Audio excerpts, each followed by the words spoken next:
वहां से बाहर निकल के जैसे ही कार के पास आई तो उसने देखा तन्मय पहले से ही कार के अंदर बैठा हुआ है। तन्मय को देखकर पूर्वी चुपचाप कार के अंदर बैठकर उसके चेहरे को देखने लगी। उसके होठों पर लगे खून को देखकर वो आर्यन से कहती, आर्यन क्या आप मुझे मेडिकल बॉक्स दे सकते हैं? पूर्वी की बात सुनकर आर्यन जल्दी से कार में से मेडिकल बॉक्स निकालकर पूर्वी को दिया। जैसे ही पूर्वी मेडिकल बॉक्स ली तो वह तुरंत तन्मय का हाथ पकड़ ली। तन्मय का ध्यान कहीं और था। अचानक से पूर्वी को अपने हाथ को पकड़े हुए देखकर उसकी आंखें छोटी हो गई। वह हैरान होकर पूर्वी कोई देखे जा रहा था। जब पूर्वी देखी तन्मय उसे ही देख रहा है तो वह मेडिकल बॉक्स की तरफ इशारा करते हुए कहने लगी, मुझे देखने से आपकी चोट ठीक नहीं होगी, मैं आपकी चोट पर दवाई लगा देती हूँ जिससे आपको आराम मिलेगा। पूर्वी की बात सुनकर तन्मय अपना हाथ पीछे करने लगा लेकिन पूर्वी उसके हाथ को कसकर पकड़ी हुई थी जिस वजह से तन्मय चुपचाप उसे ही देखने लगा। पूर्वी एक बार तन्मय को देखी फिर उसके हाथों पर लगी चोट पर दवाई लगाने लगी। जब पूर्वी तन्मय को चोट पर दवाई लगा रही थी तब तन्मय एक टक पूर्वी के ही चेहरे को देख रहा था। उसके मासूम चेहरे को देखकर ना जाने क्यों उसका दिल जोरों से धड़क रहा था। जिस तरह से पूर्वी तन्मय को दवाई लगा रही थी वैसे आज तक उसे कभी भी ऐसा फील नहीं हुआ। हालांकि पहले भी उसे कई बार चोट लगी थी लेकिन उस चोट में आज तक उसे दर्द नहीं हुआ था। लेकिन आज पूर्वी के दवाई लगाने की वजह उसे मन कर रहा था जैसे वह अपने शरीर पर और कई जगह पर चोट के निशान बना ले और पूर्वी से कहे वह उसे दवाई लगाएं। जैसे ही तन्मय ये सोचा वह खुद में ही हैरान हो रहा था। उसे यकीन ही नहीं हो रहा था जो वो सोच रहा है। क्या वह खुद सोच रहा है? उसके दिमाग में ये सब भर दिए हैं। कार के आगे बैठा आर्यन जो काफी समय से तन्मय के बदलते एक्सप्रेशन को देख रहा था वह ये देखकर हैरान था। जो तन्मय अपने चोट पर आज तक दवाई लगाने के लिए नुकुर नुकुर करता आया आज वही तन्मय बिना कुछ बोले पूर्वी के हाथों से दवाई लगा रहा है। तन्मय को इस तरह से देखकर कहीं ना कहीं आर्यन भी बहुत खुश था। वह ये सोचकर ही बहुत खुश था उसका भाई अब अपनी लाइफ में जीवन साथी के बारे में भी सोच रहा है, वरना तन्मय तो हमेशा यही सोचता था अब वह अपनी जिंदगी में दोबारा किसी लड़की को आने नहीं देगा। इधर पूर्वी तन्मय के हाथ पर लगे चोट पर दवाई लगाने के बाद तन्मय के चेहरे को देखने लगी। उसके होठों के कोने से खून बह रहा था। वह खून अभी भी रुका नहीं था। ये देखकर पूर्वी जल्दी से मेडिकल बॉक्स से रुई निकाल के तन्मय के होठों के पास लाकर उसके खून को साफ करने लगी। अपने होठों पर पूर्वी का स्पर्श होते ही तन्मय का नजर पूर्वी की नजरों पर गया। पूर्वी की नजरें तो तन्मय के होठों पर था। उसे क्या पता था वह जिस इंसान को इतनी प्यार से दवाई लगा रही है वही इंसान उसे इतने प्यार से देख रहा है। पूर्वी को इतने ध्यान से देखते हुए देखकर आर्यन ने तन्मय से कहा, वैसे अगर तुम्हारा भाभी को देखना हो गया हो तो अब क्या हम इम्पोर्टेंट बातें कर ले? आर्यन ने इतना ही कहा था तभी पूर्वी और तन्मय का नजर एक साथ उसके चेहरे पर चले गया। हालांकि पूर्वी को तो समझ नहीं आया आर्यन ने ऐसा क्यों कहा लेकिन तन्मय साफ साफ आर्यन के बातों का मतलब समझ चुका था। वह समझ गया था उसका भाई उसे चिढ़ाने की कोशिश कर रहा है। पूर्वी जल्दी से तन्मय के होठों पर लगे खून को साफ करके उस पर हल्की फूंक मारते हुए दवाई लगाई। जब पूर्वी उसके होठों पर फूंक मार रही थी तो ना जाने उस समय अचानक से तन्मय का हाथ पूर्वी के कमर पर चला गया। उसे अंदाजा नहीं हुआ था पूर्वी के स्पर्श अपने होठों पर महसूस होते हैं उसके हाथ अचानक से पूर्वी के कमर पर चले जाएगा। वहीं पूर्वी को जब एहसास हुआ उसके कमर पर तन्मय का हाथ है तो वह हैरान होकर उसके हाथों को देखने लगी लेकिन तब भी वह उसके हाथ को वहां से नहीं हटाई। पूर्वी को लगा शायद तन्मय को दर्द हो रहा है इसी वजह से उसके हाथ उसकी कमर पर है। ये सोचकर वह तन्मय के हाथों को इग्नोर की फिर जल्दी से उसके होठों पर दवाई लगाकर मेडिकल बॉक्स को बंद करके चुपचाप अपनी जगह पर जाकर बैठ गई। जब तन्मय के हाथ पूर्वी के कमर पर थे तब ना जाने क्यों पूर्वी को अपने शरीर में झुनझुनी महसूस हुई। उसे पहली बार किसी का टच करना अजीब सा लगा। आज तक पृथ्वी ने भी उसे कई बार टच किया, लेकिन पृथ्वी का टच उसे हमेशा खराब लगता था, पर तन्मय का टच तो उसे बिल्कुल भी वैसा नहीं लगा। ये सोचते ही पूर्वी का नजर तुरंत तन्मय के चेहरों पर चले गया। अभी भी तन्मय आर्यन की बातों को नहीं सुना था। उसके मन में पूर्वी के ही ख्याल आ रहे थे। जब तन्मय को एहसास हुआ वह अपने काम से ध्यान न देकर पूर्वी के बारे में सोच रहा है, तो वह जल्दी से लंबी सांस लिया। फिर आर्यन को देखकर कहने लगा, हाँ मैं सुन रहा हूँ। आर्यन तन्मय की बात को सुनते ही मुस्कुराते हुए कहा, हाँ तो मैं ये कह रहा हूँ, पहली बार तो तुमने पार्थ को माफ कर दिया था, लेकिन इस बार तुम क्या करोगे? वैसे मुझे लगा था वह इंसान सुधर जाएगा, पर उसे देखकर लग नहीं रहा है वह कभी सुधरेगा। आर्यन की बात सुनकर तन्मय एक नजर पूर्वी को देखा, फिर आर्यन को देखते हुए कहा, पार्थ सुधरे या ना सुधरे मुझे उससे कोई लेना देना नहीं है, लेकिन अगर उसे अगली बार वापस से मेरे परिवार में से किसी को भी किडनैप करने की कोशिश किया तो मैं अगली बार उसे जान से मार दूंगा। तन्मय की बात सुनकर आर्यन कुछ सोचते हुए कहा, तुम्हें एक काम क्यों नहीं करते हो? तुम उसके पापा से कंप्लेंट कर दो। तुम्हें तो पता ही है वो गधा अपने पापा से कितना डरता है। भले ही तुम दोनों की कट्टर दुश्मनी है, लेकिन उन दुश्मनी के पीछे भी तो कई राज हैं। मेरी बात मानो तो तुम पार्थ के पापा से उसके कंप्लेंट करो। जब पार्थ के पापा को अपने बेटे की करतूत पता चलेगा ना, तो वो वापस अपने बेटे को यहाँ से विदेश भेज देंगे, फिर हमेशा के लिए उसका किस्सा खत्म। आर्यन की बात सुनकर तन्मय गहरी सांस लेकर कहा, मैं चाहूँ तो उसके पापा से उसकी कंप्लेंट कर सकता हूँ, लेकिन मैं ये करना जरूरी नहीं समझता हूँ। उसे तो इस बात का अंदाजा हो ही गया होगा। मेरे परिवार से दूर रहने में ही उसकी भलाई है।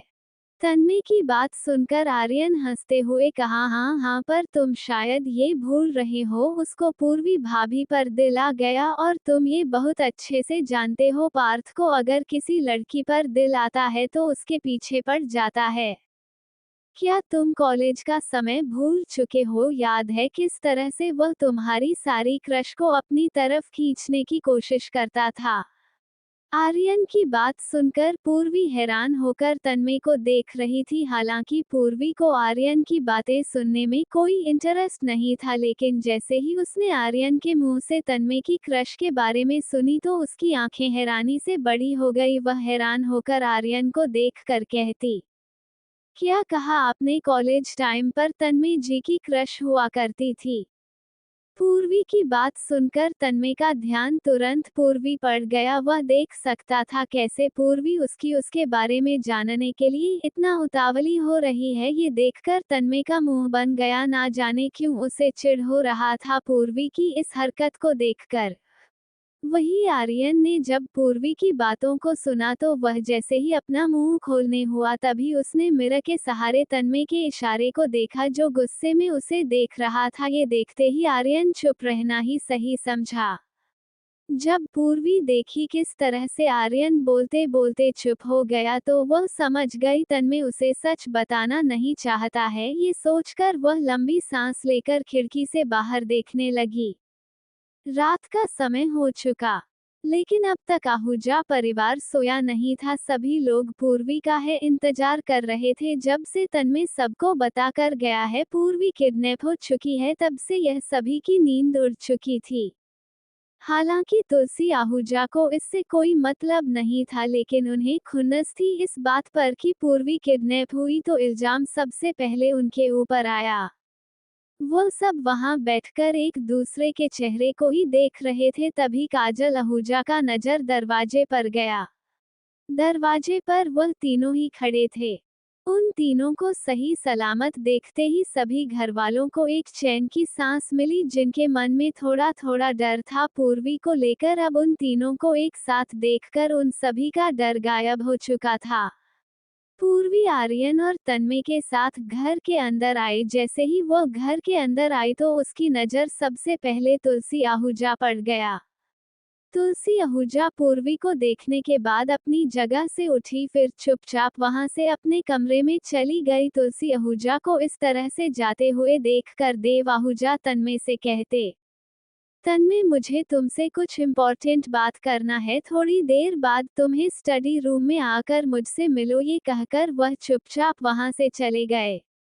हालांकि पहले तो वह पूर्वी के लिए परेशान थे, लेकिन जब उन्होंने देखा पूर्वी सही सलामत घर आ चुकी है तो वह चुपचाप तन्मय को उसका बात बताकर वहां से चले गए।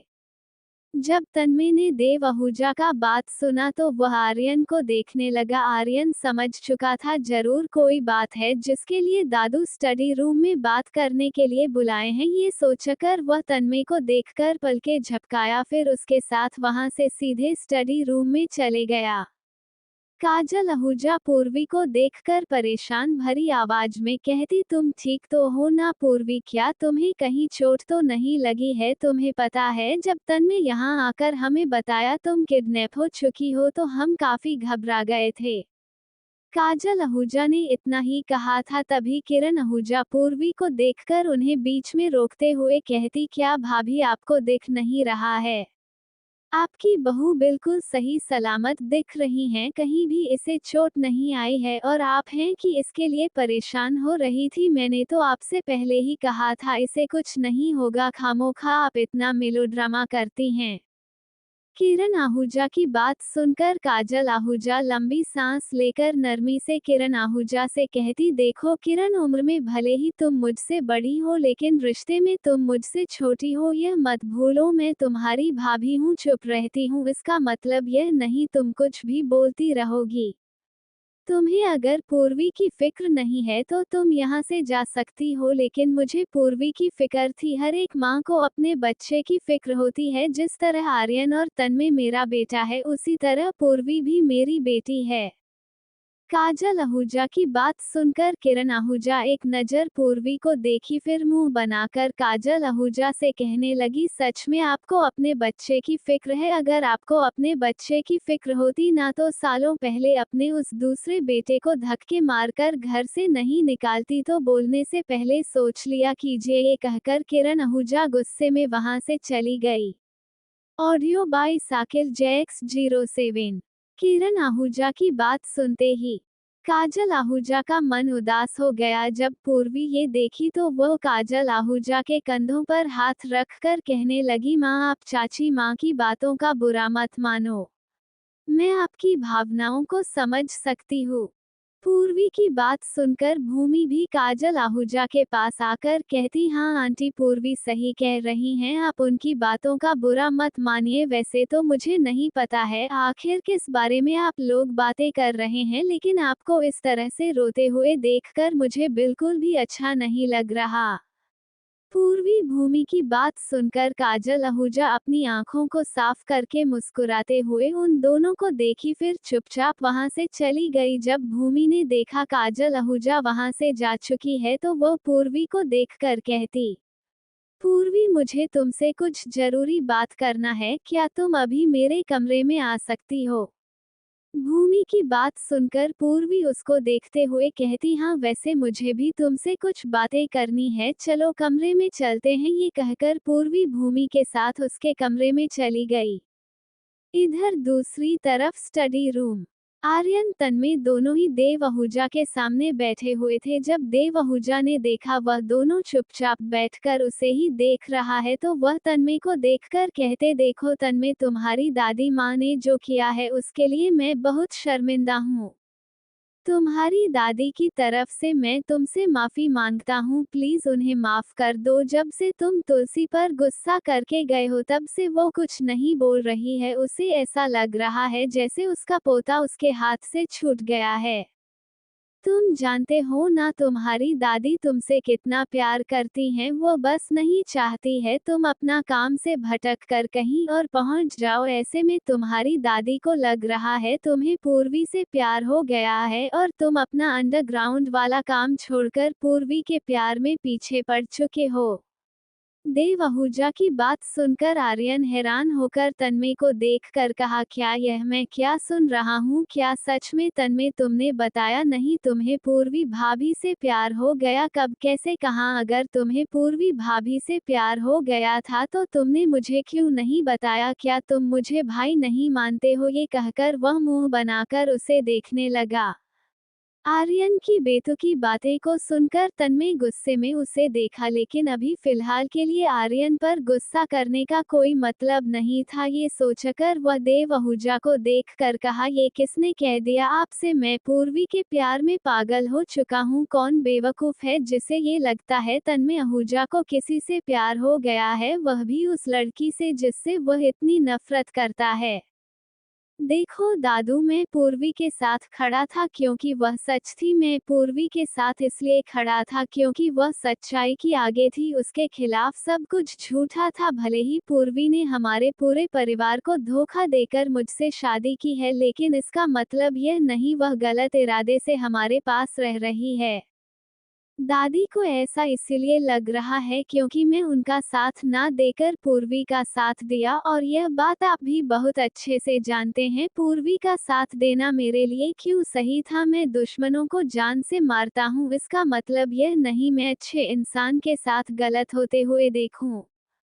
आप दादी को ये बात समझा दीजिएगा। उनका पोता उनके साथ है, बस कभी भी वह कुछ ऐसा ना करें जिसकी वजह से उन्हें अपना पोता खोना पड़े। अगर दादी सही तरीके से सब कुछ संभाले रखेगी तो मैं कभी भी उनसे कोई शिकायत नहीं करूंगा। तन्मय की बात सुनकर देव आहूजा आर्यन को देखे, जो पहले मुंह पर आया हुआ था अब वो कंफ्यूज होकर उन्हें देख रहा है। आर्यन को देखकर देव आहूजा गहरी सांस लेकर तन्मय से कहते, चलो अगर तुम कह रहे हो तो सही ही होगा। वैसे ये सब बातें छोड़ो, मैं तुम्हें इसलिए बुलाया हूँ क्योंकि मुझे तुम्हें कुछ जरूरी बात बतानी है। तुम्हारी दादी ने कहा था तुम्हारे जो दुश्मन हैं उन्हें ये खबर मिल चुकी है, तुम्हारी शादी हो चुकी है। ऐसे में तुम्हारे दुश्मन को ये लग रहा है तुम्हारी शादी हो जाने के बाद तुम कमजोर पड़ चुके हो सके तो वह तुम्हारी कमजोरी का फायदा उठाने के लिए कुछ भी करेंगे, तो तुम्हें संभल कर रहना पड़ेगा। और दूसरी बात, 1 सप्ताह के लिए तुम्हें लंदन जाना पड़ेगा क्योंकि वहां पर तुम्हें कुछ खास आदमी से मिलना है जो मेरे लिए बहुत इम्पोर्टेंट है। वैसे तो वहां मैं चला जाता, लेकिन तुम जानते ही हो मैं अभी फिलहाल के लिए इस शहर से नहीं जा सकता हूँ। मुझे यहाँ पर भी 2 महीने के लिए रुकना पड़ेगा। नवीन भी यहाँ पर नहीं है और मैं तुम्हारे चाचा को भेज नहीं सकता हूँ, इसलिए मैं चाहता हूँ तुम और आर्यन यहाँ से जाओ। 1 हफ्ते का काम है, उसके बाद तुम दोनों आराम से यहाँ आ जाना। देव आहूजा की बात सुनकर तन्मय चैन की सांस लेकर कहा, ठीक है, अगर दादी ने कहा है और आप कह रहे हैं तो मैं चला जाता हूँ। वैसे भी लंदन में मेरे कुछ आदमी भी है जिससे मुझे पर्सनली मिलना है। और दूसरी बात, ये जो हमारे दुश्मनों को लग रहा है शादी हो जाने के बाद में कमजोर पड़ चुका हूँ, तो उन लोगों को ये पता नहीं है मेरी कमजोरी पूर्वी नहीं मेरा बेटा है, और वह लोग भूल से भी मेरे बेटे के साथ कुछ भी करने की कोशिश किया तो अपनी जान से हाथ खो बैठेंगे। तन्मय की ओरे को देखकर देव आहूजा को सुकून मिला। वह इसी तन्मय को ढूंढने की कोशिश करे थे जो तन्मय कुछ दिनों से गायब हो चुका था। तन्मय की बात सुनने के बाद देव आहूजा मुस्कुराकर कहते, चलो ये तो बहुत अच्छी बात है, तो कल तुम्हें यहाँ से निकलना पड़ेगा। वैसे तुम्हें कल सुबह सवेरे ही जाना पड़ेगा।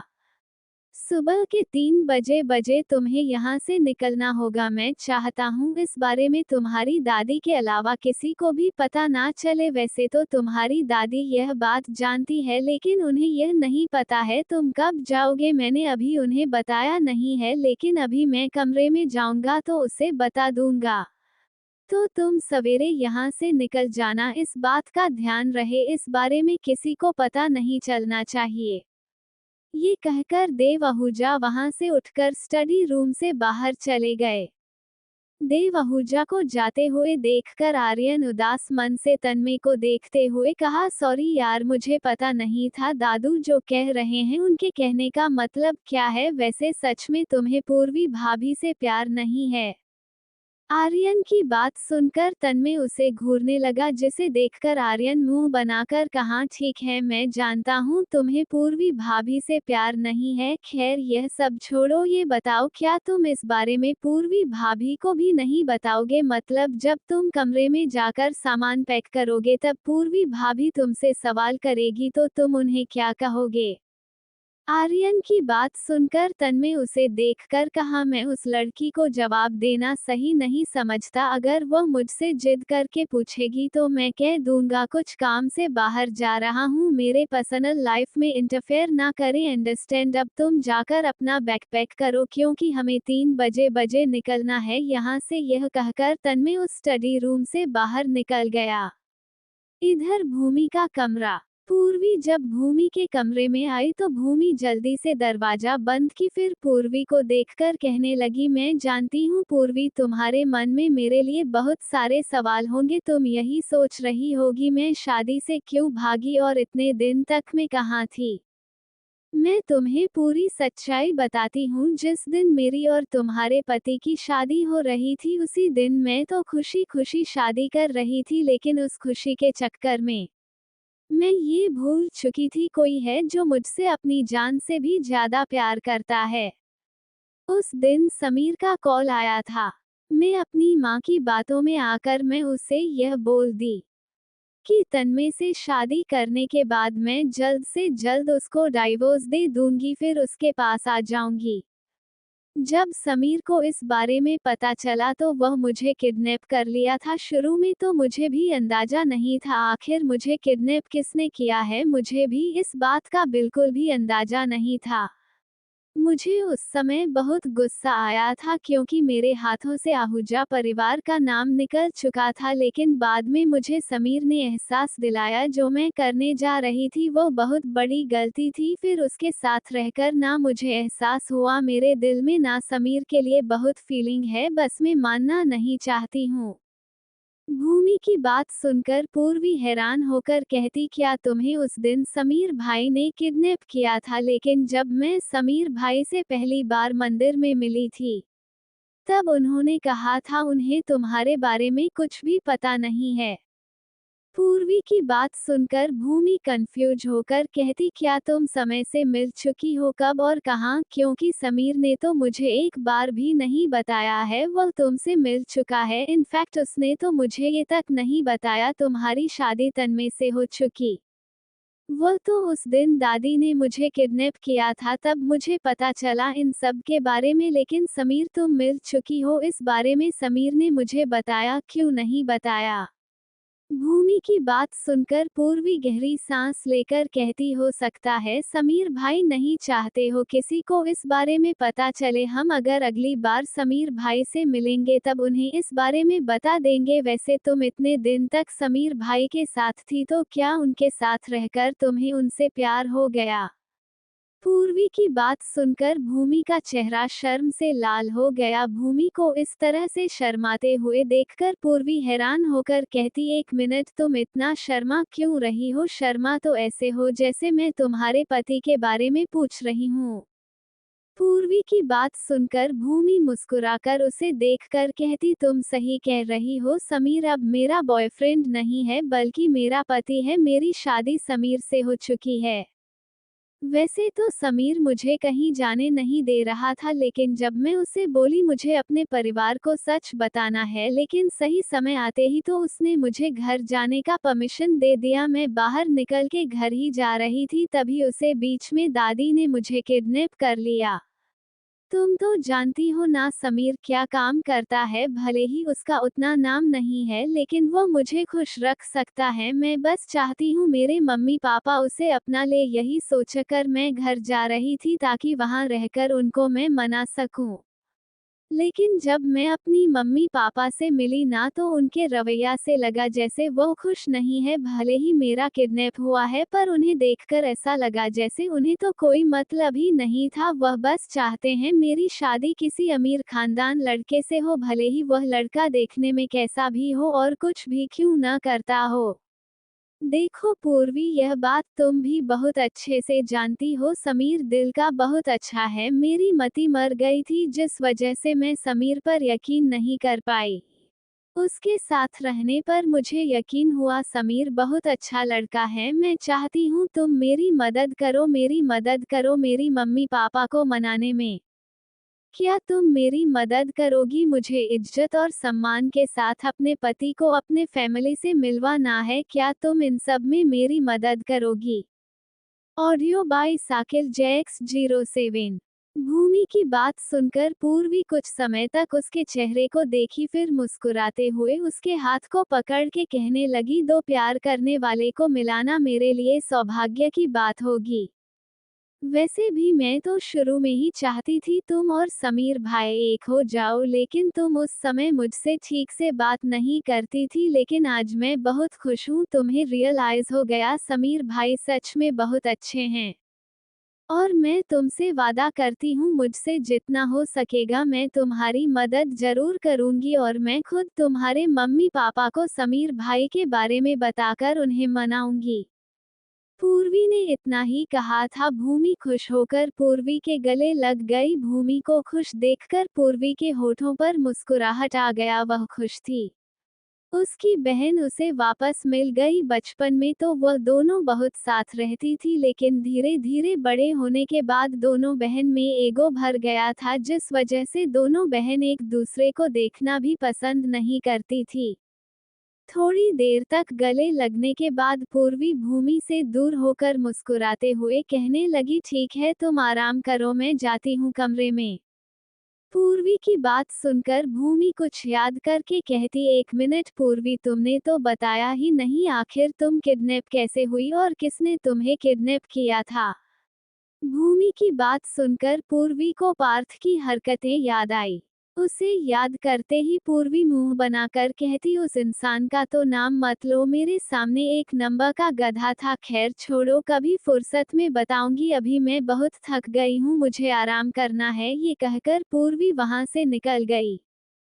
इधर तन्मय का कमरा। तन्मय जब कमरे में आया था तब उसने देखा पूर्वी वहां नहीं है। सिर्फ उसका बेटा वहां पर बैठकर गेम खेल रहा है। अपने बेटे को गेम खेलते हुए देखकर वो उसे कुछ ना कहकर चुपचाप अपना बैग पैक करने लगा। जब रेहान ने देखा उसके पापा बैग पैक कर रहे हैं तो वो खुश होकर कहा, पापा क्या हम कहीं जा रहे हैं? क्या हम दोबारा घूमने जाएंगे? रेहान की बात सुनकर तन्मय का नजर अपने बैग से हटकर उसके मासूम चेहरे पर चले गया। रेहान के मासूम चेहरे को देखकर तन्मय हल्का सा मुस्कुरा, या फिर उसे देखकर कहा, हाँ बेटा, लेकिन आप नहीं जाओगे? मुझे कुछ इम्पोर्टेंट काम है जिस वजह से मुझे आपके चाचू के साथ बाहर जाना है, लेकिन आप यही अपनी मम्मा के साथ रहोगे। तन्मय का इतना ही कहना था, तभी पूर्वी कमरे के अंदर आते हुए बेड पर बैठकर कहती, लेकिन अब जा कहाँ रहे हैं ये तो बता दीजिए। पूर्वी की बात सुनकर और उसे अपने सामने देखकर तन्मय ने अपनी नजरें उसके चेहरों से हटाकर बैग को पैक करते हुए कहा, मैं तुम्हें बताना सही नहीं समझता हूँ, मैं कहाँ जा रहा हूँ, किससे मिलने जा रहा हूँ। हाँ लेकिन मैं एक सप्ताह के लिए बाहर जा रहा हूँ, तो तुम्हें मेरे बेटे का ध्यान रखना है। अगर उस बीच में मेरे बेटे को कुछ भी हुआ ना तो मुझसे बुरा कोई नहीं होगा। इससे ज्यादा तुम मुझसे कोई सवाल नहीं करोगी, क्योंकि आज तुमने ही उस पार्थ के सामने कहा था, मैं तो तुम्हारा पति हूँ ही नहीं, तुम्हें तो कोई मतलब ही नहीं है मुझसे, तो उस मतलब के नाते तुम्हारा कोई अधिकार नहीं है ये जानने का मैं कहाँ जा रहा हूँ। ये कहकर तन्मय मुंह बनाकर गुस्से में बैग पैक करके उस बैग को सोफे पर रखा, फिर बाथरूम चले गया। तन्मय को बाथरूम जाते हुए देखकर पूर्वी हैरान होकर रेहान से कहती, क्या तुम्हारे पापा ने ड्रिंक किया है? जो कभी कभी उनका दिमाग कहीं गायब हो जाता है।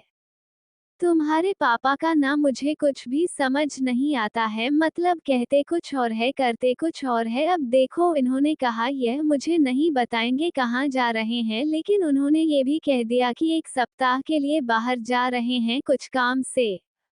इसका मतलब तो यही हुआ ना, यह मुझे साफ साफ बताना भी चाहते हैं और दिखाना भी नहीं चाहते हैं। सच में तुम्हारे पापा ने मुझे बहुत कॉम्प्लिकेटेड लगते हैं।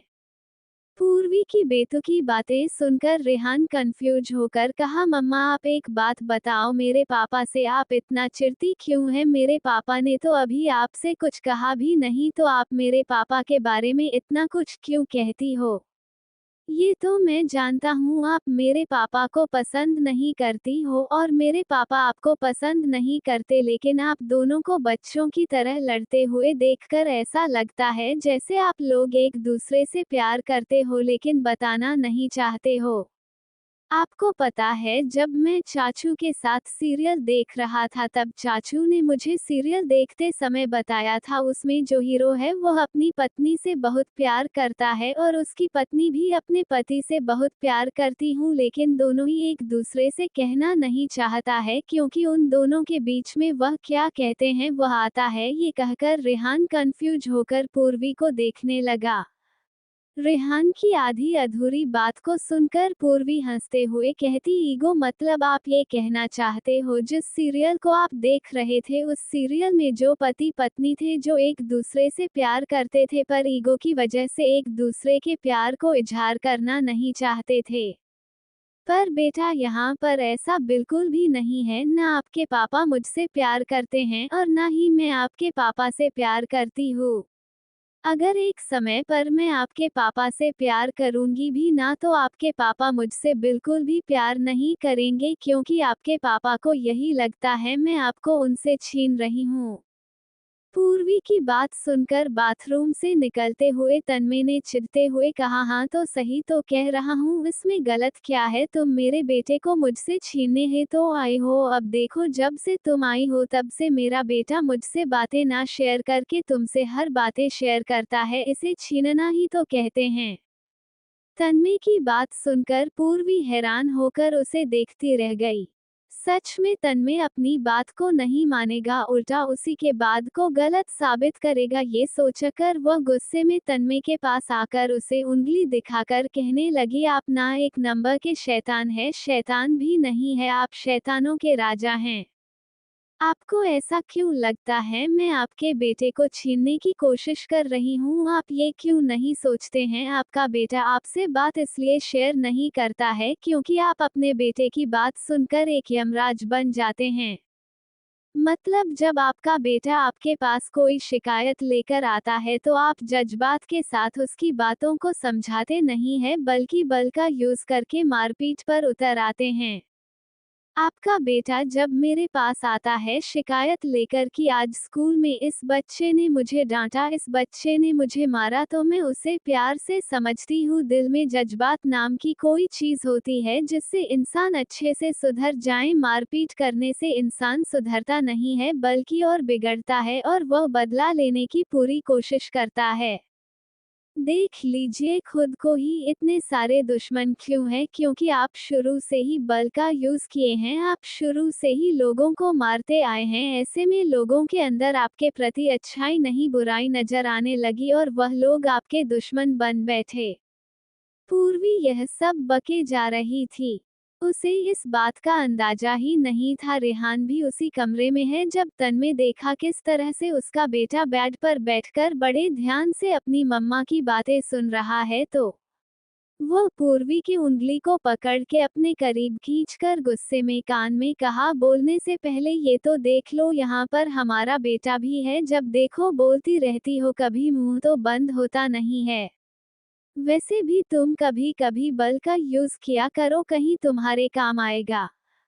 अगर हमेशा जज्बात को लेकर सोचोगी ना तो लोग तुम्हें ले डूबेंगे, जैसे खुद ही तुम्हारे साथ अतीत में हो चुका है। क्या तुम भूल चुकी हो किस तरह से कबड्डी गेम में तुम्हारे साथ क्या हुआ था? अगर उस समय तुम बल का यूज करती ना तो किसी की हिम्मत नहीं होती तुम्हारे मुंह पर सवाल फेंकने का। इसलिए आइंदा मेरे सामने जज्बात की बातें लेकर मत आना। जज्बात की बात है वही अच्छी लगती है जहां उसे अच्छी लगनी चाहिए, वरना सब जगह अगर जज्बात लेकर बैठ जाओगी तो तुम्हारी ये जज्बात ना बेकार निकलेगा। मेरी बात याद रखना, हमेशा अपनी ये जज्बात लेकर कहीं भी मत जाना, कहीं पर बल का यूज करना। बल का यूज करना सीखोगी तो लोग तुम्हें कभी भी धोखा नहीं देगा, बल्कि यूज के लोग तुमसे डरेंगे और उस डर से तुम्हारे सामने सर झुका कर रखेंगे, जैसे आज करोड़ों लोग मेरे सामने सर झुका कर रखते हैं। ये कहकर तन्मय गुस्से में पूर्वी को एक नजर देखा, फिर चुपचाप रेहान के पास आकर उसके बगल में बैठ गया। पूर्वी अभी भी उंगली खड़े किए वहीं खड़े थी। अपने कानों में तन्मय की बातें सुन रही थी, उसके कानों में अभी भी तन्मय की बातें ही गूंज रही थी। बल का यूज करो, हर समय जज्बात काम नहीं आएगा। ये सोचकर पूर्वी अपने ख्यालों से बाहर निकलकर तन्मय को देखने लगी, जो रेहान के साथ खेल रहा था। रेहान अपने पापा के साथ खुश था, ये देखकर वह चैन की सांस लेती, क्योंकि थोड़ी देर के लिए वह भी डर गई थी कहीं उसका बेटा उसकी बातों को सुनकर कुछ गलत ना सोच बैठे। हालांकि पूर्वी के दिमाग में यह बात बैठ चुकी थी, बल का यूज करो जज्बात का हर समय नहीं। ये सच था, कबड्डी गेम में जब उसके साथ इतना कुछ हुआ था तब भी वह अपने जज्बात को लेकर खुद को सही साबित करने की कोशिश कर रही थी, लेकिन वह जज्बात भी उस समय कोई काम नहीं आया। अगर उस दिन वह अपना बल का प्रयोग करके अपना गुस्सा लेकर उन सभी के सामने खड़ी होती तो आज वह कबड्डी गेम के चैंपियन होती, और आज उसके नाम हर जगह होते हैं, हर बच्चे उसके जैसा बनना चाहते हैं, हर लोग उसके नाम को सुनते ही प्राउड फील करते हैं। ये सोचते हैं पूर्वी की आंखों में आंसू आ गए। तन्मय जो रेहान के साथ बैठा हुआ था, जब उसने देखा पूर्वी वही खड़े होकर चुपचाप उन दोनों को ही देख रही है, तो वह गहरी सांस लेकर पूर्वी को देखा। वह समझ गया था उसकी बातें पूर्वी को दिल पर लगी है। हालांकि उस समय वो गुस्से में ये सब कह रहा था, लेकिन उसने ये सोच लिया था वह पूर्वी को समझाएगा। वह ऐसे ही तो पूर्वी को कह नहीं सकता है, उसके इंटरनेशनल कबड्डी गेम का विलेन कोई और नहीं, उसका खुद का एक्स बॉयफ्रेंड पृथ्वी है। इसीलिए वो सोच लिया था पूर्वी को अच्छे से समझ आएगा और उसी के तरीके से उसी को कहेगा अपने आप को सही साबित करो। वो बस चाहता है पूर्वी खुद के लिए लड़ना सीखे। हर समय वो उसकी मदद नहीं करता रहेगा। हर समय अगर उसने पूर्वी की मदद करना ही चाहा तो आगे चलकर पूर्वी हमेशा उसकी मदद लेगी और खुद से कुछ भी नहीं करेगी। ये सब सोचकर तन्मय ने पूर्वी को देखकर कहा, मैंने जो कहा है ना उस बात का ध्यान रखना, लेकिन अभी फिलहाल के लिए रात काफी हो गई है, तुम आकर सो जाओ, वैसे भी तुम काफी थक गई होगी। तन्मय की बात सुनकर पूर्वी अपने ख्यालों से बाहर निकल कर आई। फिर उसे देखकर कहने लगी, आपकी बातों का मतलब तो मैं समझ गई, लेकिन आप फिक्र मत कीजिए, मैं फिर भी अपने जज्बात के साथ ही आगे चलूंगी। खैर मैं कोई थकी नहीं हूँ, मुझे कुछ इम्पोर्टेंट काम है तो मैं वो काम खत्म करके आकर सो जाऊंगी। यह कहकर पूर्वी चुपचाप कमरे से बाहर निकलकर सीधे किचन में चली गई। Audio by Sakil JX07। Purvi kitchen में आकर देखती है वहां पर अभी फिलहाल के लिए कोई नहीं है। ये देखने के बाद वो तुरंत तन्मय के लिए लड्डू बनाने लगती। हालांकि वह ये सब करना तो नहीं चाहती थी, पर इन कुछ दिनों में तन्मय उसका बहुत साथ दिया था और आज ऐसे में बाहर जा रहा है तो उसका पत्नी के रूप में फर्ज होता है वह अपने पति का ख्याल रखे। वह आज अपने हाथों से बेसन के लड्डू बना रही थी। उसे काजल आहूजा से पता चला था तन्मय को बचपन से ही बेसन का लड्डू पसंद है, पर जब से वह जिम ज्वाइन किया है तब से वो लड्डू बहुत कम खाता है, वह भी कभी कभी। ये सब सोचकर वह मुस्कुराई, फिर जल्दी से लड्डू बनाने की तैयारी करने लगी। 1 घंटे के अंदर पूर्वी ने सारा लड्डू बना ली। लड्डू बनाते ही पूर्वी जल्दी से उसे टिफिन में पैक की, फिर वहां से निकलकर आर्यन के रूम की तरफ चली गई। पूर्वी जैसे ही आर्यन के कमरे के पास आई तो उसने देखा कमरे का दरवाजा पहले से बंद है। कमरे के दरवाजे को बंद देखकर पूर्वी उस दरवाजे को खटखटाई। कुछ ही देर में आर्यन ने दरवाजे को खोला। दरवाजे को खोलते हैं आर्यन ने देखा उसके सामने पूर्वी खड़ी है, वह भी अपने हाथों में बैग लेकर। उसके हाथों में बैग देखकर और अपने सामने पूर्वी को देखकर आर्यन कंफ्यूज होकर कहा, भाभी आप इस समय यहाँ क्या कर रही है और इस बैग में क्या है? आर्यन की बात सुनकर पूर्वी मुस्कुराते हुए बोली, आर्यन मुझे पता चला है आप और तन्मय जी इस हफ्ते के लिए किसी काम से बाहर जा रहे हैं। वैसे तो आप लोग बाहर का भी खाना खा सकते हैं, पर मैं इन टिफिन में अपने हाथों से लड्डू बनाई हूँ, वह भी बेसन के। माँ ने मुझे बताया था आपको और तन्मय जी को लड्डू काफी पसंद है, तो मैं आप दोनों के लिए लड्डू बनाई हूँ। मैं चाहती हूँ ये लड्डू आप रखें और जब भी आप लोग परेशानी में हो तो इस लड्डू को जरूर खाएं। पूर्वी की बात सुनकर आर्यन मुस्कुराते हुए कहा, क्या कह रही हैं आप? इस टिफिन में बेसन के लड्डू है। आपको पता भी है बेसन के लड्डू मुझे और तन्मय को कितने पसंद है। हम दोनों बेसन के लड्डू खाने के लिए लड़ते रहते थे। मुझे तो यकीन ही नहीं हो रहा है आप हमारे लिए लड्डू बनाई है। आर्यन की बात सुन पूर्वी मुस्कुराकर बोली, आई नो, माँ ने मुझे बताया था इसलिए तो मैं खास आप दोनों के लिए बनाई हूँ। वैसे तो इस लड्डू का टेस्ट में माँ के लड्डू जैसा स्वाद नहीं आएगा, लेकिन मेरी कोशिश अच्छी थी, आप दोनों जरूर खाएगा। लड्डू बनाने के बाद मैं सोची थी इस टिफिन को खुद तन्मय जी को दे दूं, लेकिन फिर मुझे याद आया वह तो मेरे हाथों से कुछ लेना पसंद नहीं करते हैं, इसलिए मैं सोची क्यों ना आपको आकर दे दूं। आप जब वहां पर इस लड्डू को खाएगा तो उन्हें मत बताइएगा ये लड्डू में बनाई, वरना वह नहीं खाएंगे। पूर्वी की बात सुन आर्यन मुस्कुराकर उसे देखकर कहा, ठीक है भाभी, अगर आप कह रही हैं तो मैं नहीं बताऊंगा। वैसे आपका थैंक यू जो आपने हमारे लिए लड्डू बनाया है। ये कहकर आर्यन पूर्वी के हाथों से लड्डू का टिफिन लिया, फिर मुस्कुराते हुए उसे देखने लगा। पूर्वी भी आर्यन को देखकर मुस्कुराई, फिर उसे गुड नाइट विश करके वहां से चली गई। थोड़ी ही देर में पूर्वी आर्यन के कमरे से निकलने के बाद सीधे अपने कमरे में आई। अपने कमरे में आते ही पूर्वी ने देखा दोनों बाप बेटे बड़े आराम से सो रहे हैं। उन दोनों को सोते हुए देखकर पूर्वी चुपचाप धीरे कदम से चलकर कमरे में आई, फिर रेहान के बगल में जाकर लेट गई। अगले दिन सुबह का समय। पूर्वी की आंखें किसी के दरवाजे खटखटाने की आवाज आने से खुली। जब उसे एहसास हुआ कोई उसके कमरे का दरवाजा खटखटा रहा है, तब जल्दी से वो उठी। उठते ही उसने देखा उसके बगल में सिर्फ उसका बेटा सोया हुआ है। ये देखकर वो घड़ी में समय देखी, सुबह के 8 बजे बज रहे थे। ये देखते ही पूर्वी हैरान हो गई, क्योंकि उसे 3 बजे उठना था। तन्मय ने उसे कहा था 3 बजे वह निकल जाएगा। ऐसे में वह सोची थी तन्मय के जाते समय वह उठ जाएगी, जिस वजह से उसने अपने फोन में अलार्म भी लगाई थी।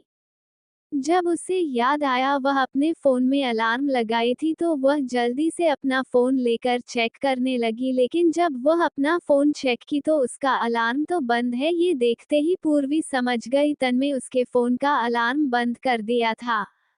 वो यही सब सोच रही थी, तभी वापस से उसके कमरे का दरवाजा खटखटाने का आवाज आया। दरवाजा खटखटाने की आवाज सुनते ही अपने ख्यालों से बाहर निकली। वो तुरंत बेड से उठी, फिर खुद को ठीक करके जल्दी से कमरे का दरवाजा खोली। कमरे का दरवाजा खोलते ही वो देखती है उसके सामने भूमि खड़ी है। भूमि अपने हाथों में वॉलेट लेकर आई हुई थी। उसे देखकर ऐसा लग रहा था जैसे वो बाहर जा रही है। ये देखते ही पूर्वी कंफ्यूज हो गई। पूर्वी को नींद में देख भूमि मुंह बनाकर बोली, तुम अभी तक सो रही हो? तुम्हें पता है तुम्हारे पति का मैसेज आया है तुम्हें उठाने का, क्योंकि रेहान को लेकर तुम्हें स्कूल भी जाना है। भूमि की बात सुनकर पूर्वी को याद आया उसे तो रेहान को उठाकर स्कूल में लेकर जाना है। ये याद आते हैं वो परेशान भरी आवाज में भूमि से बोली, हे भगवान, मैं ये कैसे भूल गई थी, मुझे तो सुबह सवेरे उठकर रेहान को स्कूल लेकर जाना था। पूर्वी को परेशान देखकर भूमि उसे आराम से बोली, तुम परेशान मत हो, काजल आंटी ने पूरा तैयारी कर लिया है, उन्होंने कहा है तुम बस रेहान को तैयार कर लो। भूमि की बात सुनकर पूर्वी की परेशानी तुरंत गायब हो गई। वो मुस्कुराकर भूमि को देखकर बोली, ठीक है, तुम एक काम करो, मेरे साथ तुम भी चलो, वैसे भी अकेले जाने का मेरा मन नहीं कर रहा है, मैं तुरंत तैयार होकर आती हूँ। ये कहकर पूर्वी जल्दी से रेहान के पास आकर उसे उठाने लगी। पूर्वी की बात सुनकर भूमि वहां से जा चुकी थी। हालांकि वह खुद बाहर जाने वाली थी, पर अपने काम के लिए, और जब पूर्वी भी बाहर जा रही है तो उसे उसी के साथ जाना सही लगा। थोड़ी ही देर में पूर्वी रेहान को तैयार करके नीचे हॉल में आई। नीचे हॉल में आते ही वह देखती है सारे लोग हॉल में बैठे हुए हैं। एक बार उन सभी को देखने के बाद पूर्वी भूमि के पास आई, फिर उसके साथ घर से बाहर निकल गई। वैसे तो पूर्वी को किसी ने कुछ नहीं कहा, लेकिन पूर्वी के जाते ही किरण आहूजा, तुलसी आहूजा से पूर्वी के लिए बातें करना जरूर शुरू की थी। पूर्वी और भूमि रेहान को लेकर स्कूल जा रही थी। तभी रेहान भूमि को देखते हुए कहा, मासी आप बिल्कुल मेरी मम्मा की तरह हो। वैसे तो मैं शुरू में आपको इतना पसंद नहीं करता था, लेकिन जब से मैंने देखा है आप मेरी मम्मा के साथ अच्छे से रहते हो तो मुझे आप भी बहुत पसंद आ गई। आप मेरे आर्यन चाचू से शादी कर लो, फिर आप भी यही रहना, फिर मेरी मासी और मम्मा दोनों साथ रहेगी। रेहान की बात सुनकर भूमि को हंसी आ रहा था। वह इस बात से हंस रही थी, उसका छोटा सा बच्चा अपनी चाचू से शादी करवाने की बात कह रहा था। ये सोचकर वह रेहान से बोली, नहीं बेटा, ऐसा नहीं हो सकता है, क्योंकि मेरी शादी पहले से ही हो चुकी है। भूमि की बात सुनकर रेहान पूर्वी को देखने लगा। जब पूर्वी ये देखी तो वह मुस्कुराते हुए कहने लगी, हाँ बच्चा, मासी सही कह रही है, आपकी मासी की शादी पहले से ही हो गई है। आपको याद है जब घर में पार्टी रखी गई थी तब समीर चाचू आए थे। वही समीर चाचू की शादी आपके मासी से हुई है, यानी कि भूमि मासी आपके आर्यन चाचू से शादी नहीं कर सकती है। लेकिन आप फिक्र मत करो, अभी कुछ दिन तक भूमि मासी घर में ही रहेगी, जिससे आप मासी के साथ एंजॉय कर सकते हो। पूर्वी की बात सुनकर रेहान मुस्कुराते हुए भूमि को देखने लगा। भूमि भी रेहान को मुस्कुराकर देख रही थी। तभी ड्राइवर कार को स्कूल के दरवाजे के पास रोका। कार को रुके हुए देखकर पूर्वी रेहान को लेकर कार से बाहर निकली, तो वहीं भूमि दूसरे दरवाजे से कार से बाहर निकली। कार से बाहर निकलते पूर्वी और भूमि दोनों ही रेहान के साथ स्कूल के अंदर जा रही थी। तभी अचानक से एक आदमी पूर्वी के ठीक सामने आकर खड़ा हो गया। अचानक से किसी आदमी को अपने सामने खड़े देखकर पूर्वी के कदम वहीं रुक गए। उसकी नजर अभी भी उस आदमी के चेहरों पर नहीं गया था, क्योंकि पूर्वी का ध्यान अपने बेटे पर था जिसका गर्दन घूम गया था। ये देखकर पूर्वी की आंखें गुस्से से लाल होने लगा, क्योंकि जो आदमी उसके सामने खड़ा था उसकी वजह से उसके बेटे को हट होने वाला था। ये सोचकर वह गुस्से में उस आदमी तरफ देखती। जैसे ही वह उस आदमी को देखती उसकी आंखें हैरानी से बड़ी हो गई। वह हैरान भरी नजरों से उस आदमी को देखकर हैरान भरी आवाज में बोली, तुम। पूर्वी की बात सुनकर उस लड़के ने मुस्कुराते हुए पूर्वी से कहा, हाँ मैं, ना कि तुम्हारा पति।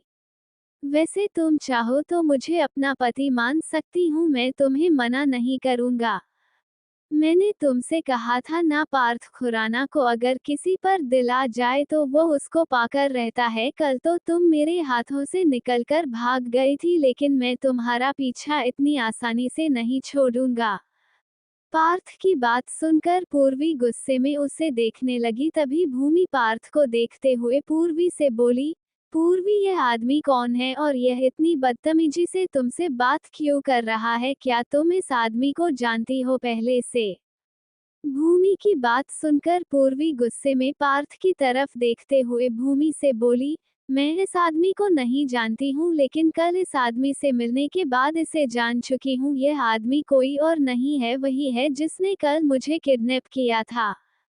लगता है मेरे पति की बात सुनने के बाद भी इस आदमी को अकल नहीं आया, तभी तो वापस मेरे सामने आ गया है। कोई नहीं, मैं इसे बताऊंगी आखिर मैं क्या चीज हूँ।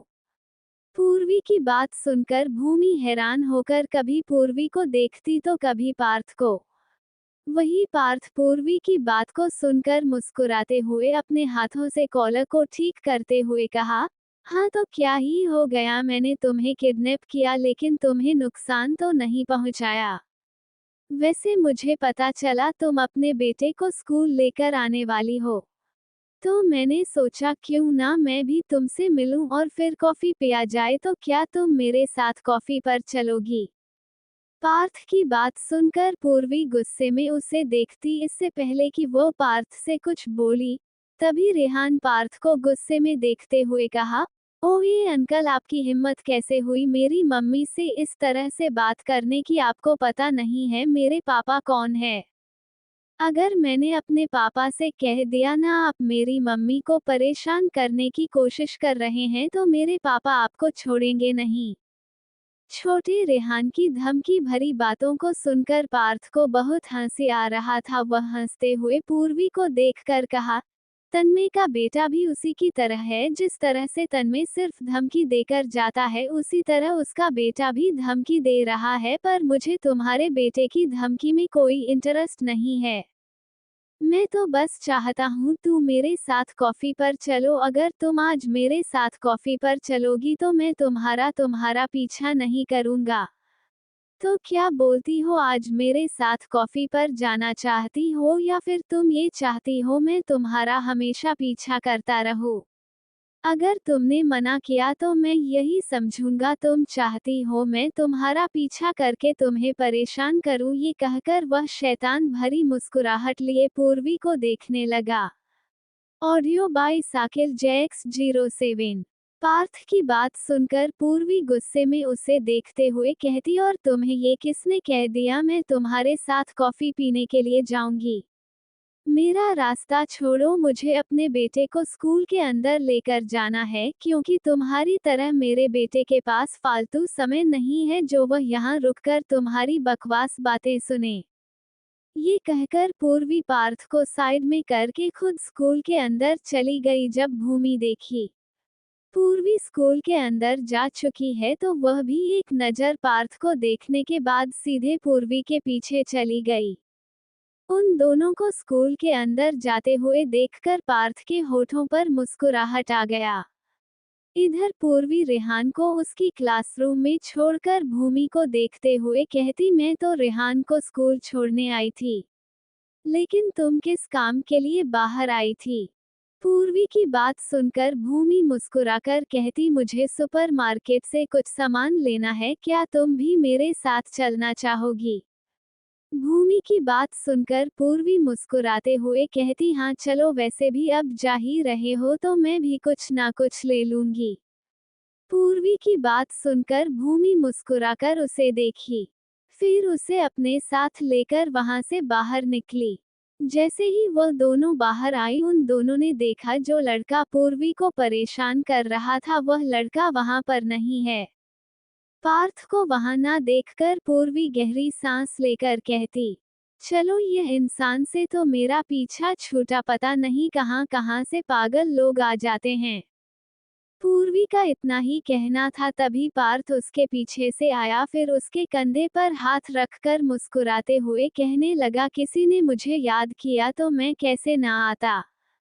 मुझे पता था तुम मुझे नहीं भूल सकती हो, अब मैं तुम्हारे दिमाग में आ चुका हूँ और हमेशा तुम्हारी होठों पर मेरा नाम होगा, तो क्या कहती हो, चलोगी मेरे साथ कॉफी पीने या फिर तुम चाहती हो मैं इसी तरह तुम्हारा रोज पीछा करता रहूं? पार्थ की बात सुनकर पूर्वी और भूमि एक पल के लिए घबरा गई, लेकिन तुरंत पूर्वी के चेहरे पर गुस्से दिखने लगा। वह गुस्से में पार्थ को देखती, फिर खुद को उसे दूर करके आगे की ओर जाते हुए कहती, देखो पार्थ, मैं तुम्हें नहीं जानती हूँ तो तुम्हारे साथ कॉफी पीना मैं पसंद नहीं करती। पूर्वी की बात सुनकर पार्थ उसका पीछा करते हुए कहता, अरे यार, मुझे पता है तुम मुझे नहीं जानती हो, अब लोग ऐसे ही थोड़ी ना किसी के बारे में जानते हैं। उसके साथ टाइम बिताते हैं, उसके साथ रहते हैं, तभी उस इंसान को सामने वाले इंसान के बारे में कुछ पता चलता है। इसलिए तो मैं कह रहा हूँ मेरे साथ कॉफी पर चलो, अगर मेरे साथ कॉफी पर चलोगी तो मैं तुम्हारा पीछा नहीं करूँगा। पार्थ की बात सुनकर पूर्वी गुस्से में उसे देखती, लेकिन इससे पहले कि वो उसे कुछ कहती तभी भूमि इरिटेट होते हुए कहती, अरे यार पूर्वी, अगर इतना ही कह रहा है तो चलो ना, कौन सा हमें कॉफी का बिल देना है, वैसे भी अगर इसकी बात नहीं मानोगी तो इसी तरह ये रोज तुम्हें परेशान करेगा, इससे अच्छा है तुम आज इसके साथ कॉफी पर चलो। भूमि की बात सुनकर पार्थ मुस्कुराते हुए पूर्वी से कहा, क्या बात है, तुमसे ज्यादा अच्छी तो तुम्हारी बहन है, कम से कम उसे समझ तो है लोगों का बात कैसे मानना है। चलो, अब तो तुम्हारी बहन ने भी कह दिया है, अब तो तुम चल ही सकती हो मेरे साथ। भूमि और पार्थ दोनों की बात सुनकर पूर्वी गहरी सांस लेते फिर पार्थ को देखते हुए कहती, ठीक है, लेकिन यह आखिरी बार है, इसके बाद तुम मेरा पीछा करना छोड़ दोगे। पूर्वी की बात सुनकर पार्थ खुश होकर उसे अपने कार के पास लेकर गया, फिर अपनी कार में बिठाकर खुद भी ड्राइवर सीट पर बैठकर कार स्टार्ट किया। जैसे ही कार स्टार्ट हुआ, बैक सीट पर बैठी भूमि आगे बैठी पूर्वी को देखते हुए कहती, एक बात बताओ पूर्वी, यह इंसान इतना भी बुरा नहीं है तो फिर इसने तुम्हें किडनैप क्यों किया था? मेरा मतलब इसके बात करने के तरीके से तो लगता है यह अच्छा खासा घर का है, इसके पास पैसे भी बहुत होंगे, तो फिर ये तुम्हें किडनैप क्यों किया? भूमि की बात सुनकर पूर्वी एक नजर पार्थ को देखी, फिर गुस्से में खिड़की से बाहर की ओर देखते हुए कहने लगी, मुझे क्या पता इस इंसान को मेरे पति से प्रॉब्लम है, लेकिन मेरे पति से बदला लेने के बदले इस इंसान ने मुझे किडनैप कर लिया। उसे लगा अगर वह मुझे किडनैप करेगा तो मेरा पति इसके कदमों में गिर जाएगा। पर अफसोस इस इंसान को पता नहीं है मेरा पति कितना खतरनाक है, वो चुटकी बजाते ही इसके पूरे दुनिया को खत्म कर सकता है। पूर्वी की बात सुनकर भूमि कंफ्यूज होकर उसे देख रही थी, वही पार्थ मुस्कुराते हुए पूर्वी को देख रहा था। वह समझ गया था पूर्वी इस समय काफी गुस्से में है। पूर्वी को गुस्से में देखकर पार्थ को बड़ा मजा आ रहा था। थोड़ी ही देर में पार्थ ने कार को एक कैफे के सामने रोका। कार को एक पार्किंग एरिया में रोककर पार्थ कार से बाहर निकला, फिर पूर्वी के पास आकर उसके साइड के दरवाजे को खोला। पीछे बैठी भूमि जब ये देखी तो वह मुंह बनाकर उन दोनों को देखने लगी, क्योंकि वह दोनों ये तो भूल ही गए थे वह भी उसी कार में बैठी हुई है। हालांकि वह ये जानती है पूर्वी को काफी गुस्सा आ रहा है पार्थ को देखकर, लेकिन वह अपने गुस्से को कंट्रोल करने की कोशिश कर रही है। उन दोनों को बाहर निकलते हुए देखकर भूमि भी कार से बाहर निकली। कार से बाहर निकलते ही भूमि चारों तरफ नजरें घुमाकर पूर्वी से कहने लगी, ये जगह तो काफी खूबसूरत है, यहाँ पर ट्रैफिक के नामो निशान नहीं है, इतना शांत जगह भी है इस शहर में, मुझे तो पता नहीं था। भूमि की बात सुनकर पार्थ खुद के कॉलर को ऊपर करते हुए कहा, मेरे साथ अगर घूमोगी तो पूरा शहर घुमाऊंगा, क्योंकि मुझे इस शहर के एक एक कोना पता है। मुझे ये भी पता है लड़कियों को कौन सी जगह ज्यादा पसंद है, आती है घूमने में। पार्थ की बात सुनकर पूर्वी उसे ऊपर से नीचे देखते हुए कहती, हाँ पता क्यों नहीं होगा, हर समय तुम लड़कियां ही तो घुमाते हो। खैर छोड़ो, जगह वाकई में काफी खूबसूरत है, लेकिन इसका मतलब यह मत समझ लेना मैं तुम्हारे साथ खुशी खुशी कॉफी पीऊंगी। तुमसे पीछा छूट जाए इसीलिए मैं कॉफी पी रही हूँ, इसका दूसरा मतलब तो तुम बिल्कुल भी मत समझना। पूर्वी की बात सुनकर पार्थ मुस्कुराते हुए कहा, तुम्हें दिक्कत क्या है मुझसे? मैं मानता हूँ मैं तुम्हें किडनैप किया था, लेकिन क्या मैंने तुम्हें नुकसान पहुँचाया? बस मैं उस समय तन्मय को डराना चाहता था। मैं तो देखना चाहता था शादी हो जाने के बाद क्या तन्मय डरता है। लेकिन अफसोस वह पहले की तरह निकला जैसे पहले वह हमेशा अपने फौज को लेकर पहुंच जाया करता था, कल भी वह वैसे ही आया था। मेरी दुश्मनी सिर्फ तन्मय से है, लेकिन पार्थ खुराना का दिल तुम पर आ गया है। मैं जानता हूँ तुम पहले से शादीशुदा हो, मैं ये भी जानता हूँ तुम्हारी शादी जिस इंसान से हुई है उसके साथ शादी होने का कोई मतलब नहीं है। मैं ये भी जानता हूँ तुम मुझे पसंद नहीं करती हो। पर कोई बात नहीं, कभी ना कभी तुम्हें मेरी याद जरूर आएगी, पर अभी फिलहाल के लिए मेरे साथ कॉफी पीने चलो। ये कहकर पार्थ ने पूर्वी का हाथ पकड़ के रेस्टोरेंट के अंदर जाने लगा। उन दोनों को अंदर जाते हुए देखकर भूमि भी जल्दी से उसके पीछे गई। वहीं पूर्वी अपने हाथ को देख रही थी जो पार्थ ने पकड़ा था। इधर दूसरी तरफ लंदन में तन्मय अपने कमरे में बैठकर लैपटॉप पर काम कर रहा था। तभी उसने देखा सोफे पर बैठा आर्यन लड्डू खा रहा है। उसे लड्डू खाते हुए देखकर तन्मय का आंख छोटा हो गया। वह उसे घूरते हुए कहा, तुम्हें लंदन में लड्डू कैसे मिल गया? तन्मय की बात सुनकर आर्यन अपने मुंह में रखे लड्डू को खत्म करके उसे देखते हुए कहा, लंदन में नहीं मिल सकता है, लेकिन इसका मतलब यह नहीं कि मैं अपने घर से लेकर नहीं आ सकता हूँ। ये लड्डू मैं घर से लेकर आया हूँ, क्या तुम खाओगे? आर्यन की बात सुनकर तन्मय अपनी नजरें उसके ऊपर से हटाकर लैपटॉप पर काम करते हुए कहा, बिल्कुल भी नहीं, तुम्हें खाना है तो तुम ठूस ठूस कर खाओ, मुझे लड्डू बिल्कुल भी नहीं खाना है। बचपन में भले ही हम दोनों लड्डू के लिए लड़ते थे, लेकिन अब मुझे लड्डू इतने पसंद नहीं है। तन्मय की बात सुनकर आर्यन मुस्कुराते हुए कहा, अच्छा ही हुआ है तुमने कह दिया तुम्हें नहीं खाना है। अब मैं आराम से पूर्वी भाभी की हाथों का बना लड्डू खाऊंगा, वह भी ठूस ठूस कर। अब तुम्हारे हिस्से की लड्डू भी अब मेरी हुई, अब मैं आराम से खाऊंगा। तुम अपना यहाँ का खाना खाकर एंजॉय करना। आर्यन की बात सुनकर तन्मय के हाथ लैपटॉप पर काम करते करते रुक गए। पहले तो उसे लगा था कोई घर का स्टाफ लड्डू बनाया होगा, लेकिन जब उसने आर्यन के मुंह से यह सुना लड्डू पूर्वी बनाई है तो उसके हाथ हवा में ही रुक गए। आर्यन लड्डू खाने में मग्न था। जब तन्मय ने देखा टिफिन में बचे लड्डू को भी आर्यन बड़े शौक से खाए जा रहा है, तो वह अपने लैपटॉप को बेड पर रखा, फिर तुरंत आर्यन के हाथों से टिफिन लेते हुए गुस्से में कहा, कितना खाओगे? लड्डू खा खा कर मोटे हो जाओगे। बस भी करो, मैं देख रहा हूँ तब से लड्डू खाए जा रहे हो। वैसे भी इस टिफिन में हम दोनों के लिए लड्डू दिया गया है, तुम तो अपने हिस्से का लड्डू खा चुके हो, तो अब इस टिफिन में जितने भी लड्डू बचे हुए हैं वह मेरे हैं। तन्मय की बात सुनकर आर्यन हैरान होकर उसे देखते हुए कहा, ये क्या बात हुई? अभी तो तुमने कहा था मुझे लड्डू नहीं खाने हैं और अचानक से तुमने सारे लड्डू छीन लिए।